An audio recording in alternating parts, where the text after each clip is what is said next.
Al-Quran itu hakikatnya adalah yang diucapkan oleh Rasulullah dari wahyu yang diterima oleh Rasulullah, wahyu dari Allah Subhanahu wa Ta'ala. Nah, sehingga dalam praktek kami menyampaikan itu diungkapkan seperti begini.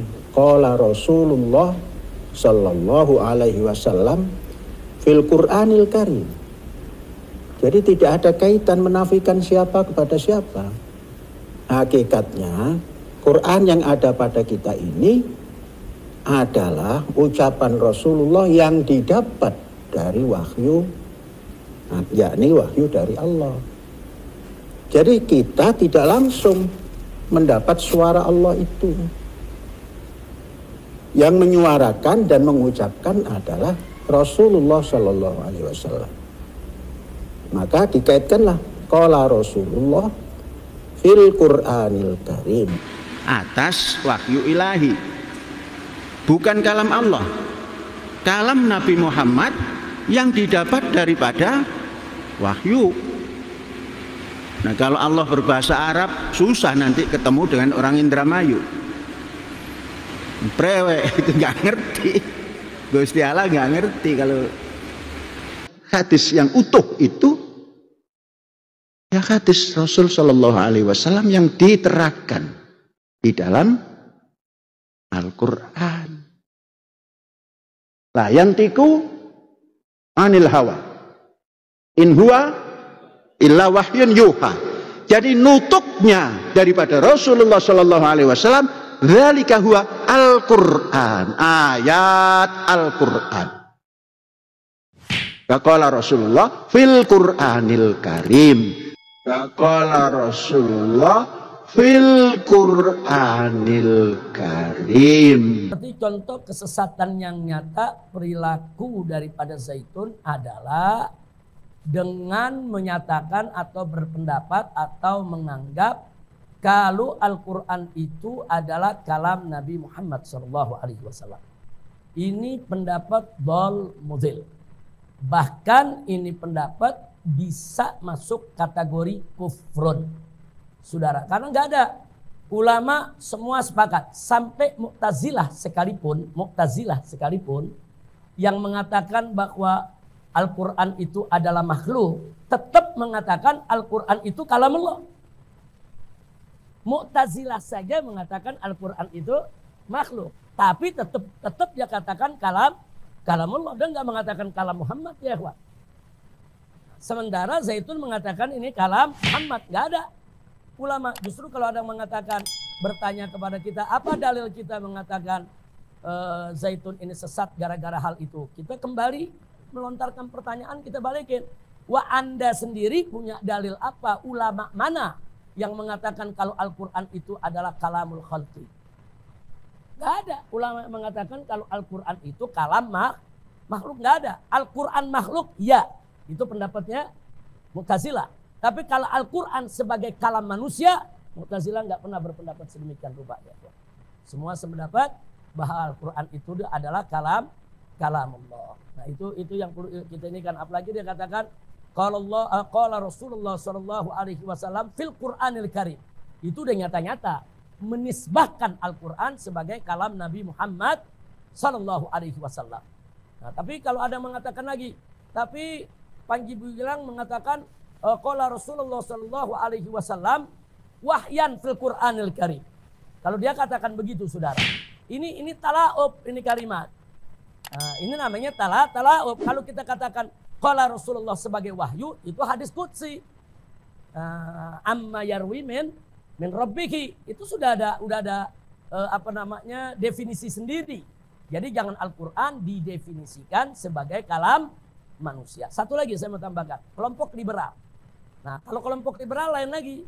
Mereka mengatakan bahwa Al-Quran itu kalamullah.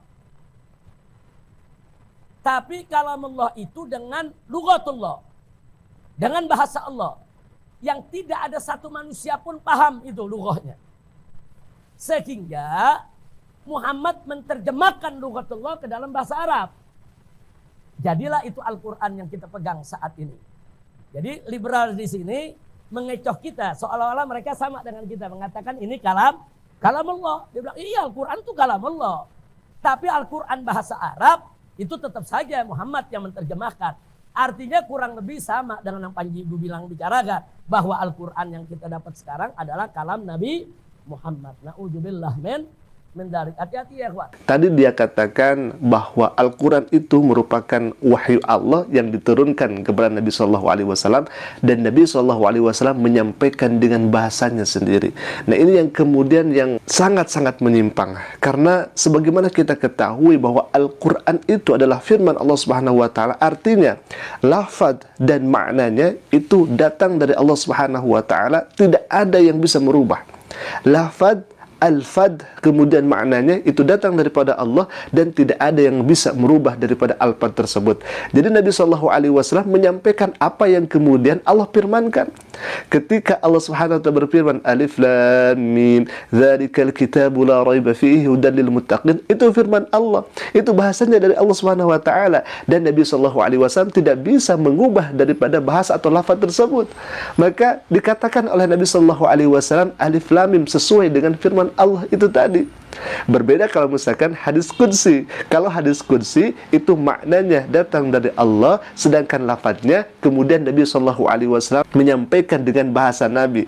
Itu adalah hadis qudsi. Kalau misalkan Al-Quran, lafadz dan maknanya itu langsung datang dari Allah Subhanahu wa taala. Dalam hal ini juga sangat keliru kalau misalkan Nabi SAW mengungkapkan dengan bahasanya Nabi, padahal Al-Quran itu datang firmannya, lafadznya itu langsung daripada Allah Subhanahu wa taala. Itu yang pertama. Yang kedua, ikhwafillah, ini harus dipahami terlebih dahulu. Kalau misalkan kita mengkaji dari segi katanya saja, kita akan ketahui, ikhwafillah, bahwa ketika kita mengucapkan qala Rasulullah sallallahu alaihi wasallam, qala itu adalah fi'il madhi, artinya telah mengucap, telah berucap. Qala yaqulu qaulan, ucapan. Qala Rasulullah, kalau misalkan disandingkan fa'ilnya Rasulullah, qala Rasulullah sallallahu alaihi wasallam, telah berkata. Sekali lagi, qala Rasulullah, telah berkata. Siapa? Rasulullah sallallahu alaihi wasallam. Kemudian di kata selanjutnya fil Qur'anil Karim, di dalam kitab suci Al-Quran. Qala Rasulullah, telah berkata Rasulullah sallallahu alaihi wasallam fil Qur'anil Karim, di dalam kitab suci Al-Quranul Karim. Artinya apa? Dalam hal ini kita bisa menarik kesimpulan, berarti di dalam Al-Quranul Karim itu ada ucapan Nabi Sallallahu Alaihi Wasallam. Nah ini yang berbahaya.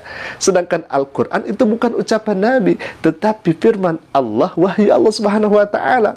Masih mending kalau misalkan seperti ini kata-katanya. Qala Rasulullah Sallallahu Alaihi Wasallam minal Quran, fi diganti dengan min.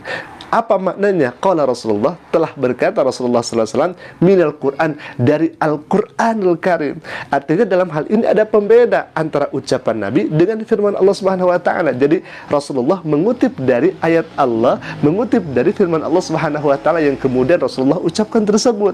Artinya ikhwafillah, dalam hal ini harus bedakan antara Al-Quran dengan apa yang diucapkan Nabi sallallahu alaihi wasallam.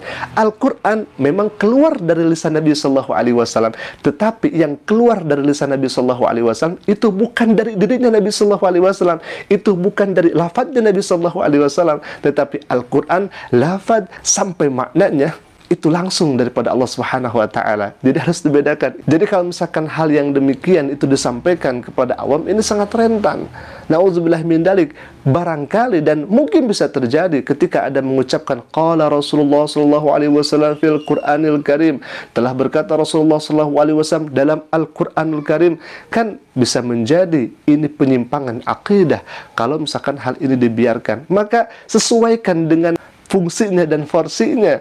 Ketika qala Rasulullah sallallahu alaihi wasallam, maka ucapan berikutnya fil hadis syarif, dalam hadis yang mulia. Kalau misalkan qala Allah taala, berarti fil Qur'anil Karim, Allah telah berfirman fil Qur'anil Karim, dalam Al-Qur'anul Karim. Alhamdulillah, mungkin itu dulu yang bisa kami sampaikan, dan itulah jawaban kami kepada Panji Gumilang ini yang kemudian membuat syubhat yang sangat nyata, dan kita tentunya harus meluruskan hal yang semacam ini. Alhamdulillah, mungkin itu dulu bisa kami sampaikan. Aku qouli hadza, ala Assalamualaikum warahmatullahi wabarakatuh.